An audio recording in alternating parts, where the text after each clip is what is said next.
बच्चों पर माल खर्च करना वालिदैन की बुनियादी जिम्मेदारी है और इस्लाम में उसे न सिर्फ फ़र्ज समझा गया है बल्कि इस पर बड़ा इज्र व सवाब भी रखा गया है।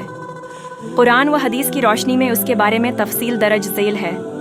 कुरान मजीद से 1 सूरह अल बकरा आयत 233।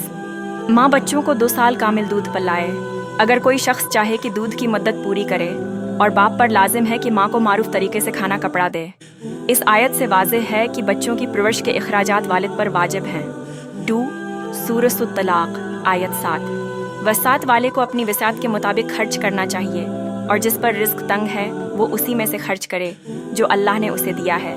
ये आयत भी उस बात पर जोर देती है कि वालिद अपनी इस्तात के मुताबिक बच्चों और बीवी पर खर्च करे।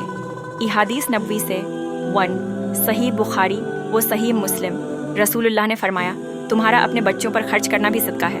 सही बुखारी 4006, सही मुस्लिम 995। 2 सही मुस्लिम नबी ने फरमाया, जो शख्स अपने अहल व अयाल पर थवाब की नीयत से खर्च करता है तो ये खर्च उसके लिए सदका होगा। सही मुस्लिम 1002।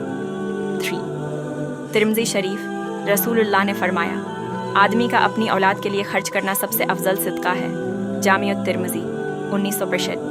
खलासा, बच्चों पर खर्च करना न सिर्फ फ़र्ज़ है बल्कि नेकी और सदका भी है। इखलास और नीयत थवाब से बच्चों की ज़रूरियात पूरी करने पर अल्लाह ताली इज्र